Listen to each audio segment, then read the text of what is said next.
The F-35 Lightning II. It's a game changer. But why? You've probably heard that the F-35 is a quantum leap in technology. But unless you're already a pilot, it's tough to understand just how big that leap is. The F-35 is replacing jets whose average age is around 25 to 30 years old. The older a jet gets, the more expensive it becomes to operate. The F-35 Lightning II's technology will let it perform existing missions with significantly fewer aircraft. Fewer airplanes means less costs for the users. Fifth generation, the next generation. Simply put, fifth generation means a fighter aircraft with stealth built in from the start and the technology to go with it. With the exception of the F-22 Raptor, every other fighter aircraft currently in service is fourth generation. The difference between a fourth-gen and a fifth-gen jet is like the difference between a rotary dial phone and a smartphone. Let's look at some of the major technologies that make the F-35 a generational leap over the fourth generation. Stealth, or low observable technology, makes the F-35 extremely difficult for adversaries to detect with radars or other sensors. And if you can't see it, you can't stop it. In today's combat environment, a fourth-generation aircraft with its externally carried fuel tanks, bombs, and sensor pods is at a distinct disadvantage against enemy radar. Exposed to threats much earlier than the F-35, a fourth-gen jet will likely spend more time defending against advanced enemy missile systems than executing its mission. The F-35 stealth, on the other hand, shrinks the range at which enemy radar might even find it, drastically reducing the enemy's engagement range. It's possible the F-35 could strike enemy targets without ever being detected. The F-35 stealth also makes life extremely difficult for enemy fighters. Not only is the F-35 difficult to locate on radar, the F-35's powerful sensors let it detect enemy aircraft long before it's ever seen and enable it to be the first to shoot. And first to shoot usually means first to win. Most fourth-generation fighters' radars have a single transmitter that has to be mechanically moved up and down, left and right, in order to scan the space in front of the aircraft. The F-35 uses an APG-81 active electronically scanned array radar, which has over 1,000 individual transmitter-receiver elements whose beams are electronically steered and operate at a much higher power than fourth-generation radars. This significantly increases the detection range and volume of airspace the F-35 sees.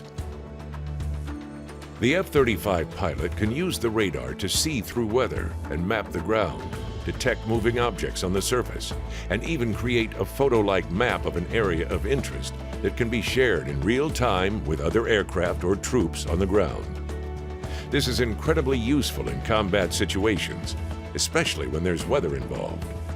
If a target is detected on the ground, the F-35's pilot can transfer coordinates to one of the weapons stored on board and engage it. The radar is so powerful, it can even be used to jam enemy sensors that are trying to detect the F-35.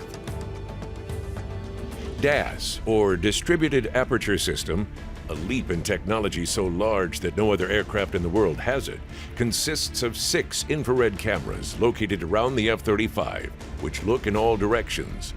The cameras sense temperature differentials in the environment, which notify the pilot when a missile has been launched at him. What's truly amazing about this technology is that it provides a live image of the entire sphere around the aircraft and can project that image onto the pilot's visor when needed. Wherever the pilot moves his head, he can see the world outside the F-35, day or night, and can even look through the airplane. In a fourth-generation fighter, a pilot needs to continually scan multiple displays to detect, sort, track, and identify targets. The fourth-generation fighter pilot has to juggle all that information inside his head and determine what targets are friendly or potentially hostile. The F-35 takes all sensor information on board and off board the aircraft and fuses it, combines it, to provide the pilot target solutions on a single display. Instead of spending time controlling multiple sensors and keeping an eye on different cockpit displays, trying to determine what something is, The F-35 simply tells him. It's not uncommon among fourth-generation fighters to share radar contact information. However, the F-35's technology takes data sharing to an entirely new level. Multiple F-35s can talk to each other and share a level of information previously unheard of via a data link that is extremely difficult for an enemy to detect. They can pass imagery between each other. They can use sensor information from other F-35s to triangulate the location of an enemy radar. F-35s in the same flight can not only see their wingman's targets, they can even pass instructions between each other without ever talking on the radio. The F-35 is the only multi-role stealth fighter in service anywhere in the world today. With its 360-degree spherical view of the battle space, ability to fuse information from a multitude of sources into one cohesive situational picture, a radar that not only outstrips standard radar by 1,000-fold, but can also jam enemy sensors, and the ability to share data in quantities never seen before, the F-35 brings a generational leap in technology that will ensure the warfighter survives in today's world as well as tomorrow's.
.53 is the heart and soul, though, of of what the Marines do. The others are in support and add to all of it. The 53 is the key. Marines could still fight the war with the air-ground team and do what they do in the expeditionary mode because they got the 53. Without the 53, you cannot fight the war in the expeditionary mode and do what Marines do. You cannot do it. You can't get there from here. You don't have enough lift to do that. This weapon system or aircraft was involved in missions of great importance to the United States of America. We launched in probably 89 miles inland and picked O'Grady up off of a high point and flew him out of there. On the way out, took several rounds of anti-aircraft and surface-to-air missiles. With good pilots, a good crew, and a good aircraft, we were always able to accomplish the mission and get back home. Think of it as this person is sitting there and they are miles from home. On a mountaintop somewhere, it's cold, it's raining, they've been out there for 2-3 weeks, haven't had a hot shower, haven't had a hot meal, and all of a sudden they hear that very distinctive sound. And if you've ever heard a helicopter come aboard, the first thing you do is you look up in the sky because it's that distinctive. And you know that that sound means home. Safety, survival, and home. In reality, the 53E was a proven, reliable workhorse. Over the course of the years, the Marine Corps started utilizing it more and more. Operation Desert Storm, as well as Operation Enduring Freedom, the 53E was getting used extensively. The hours were getting put on the aircraft. It was a workhorse. It's now, I'm here today, I'm picking up, I've got to fly 110 nautical miles, I've got to be point A to point B, I've got to move people and equipment at accelerated speeds. I needed something that had, what did I just tell you, reliability like your car, had a KPP of 90-some%, and the cost of ownership was driven down, so we could do what Marines do for another 30, 40 years. Well, first flight's just around the corner, and that's going to be an exciting day for all of us to see that thing fly. And the cool thing is, I'll be dead and gone, and it'll still be flying. I believe that when it is delivered to the United States Marine Corps, the 53K will be a very significant game changer.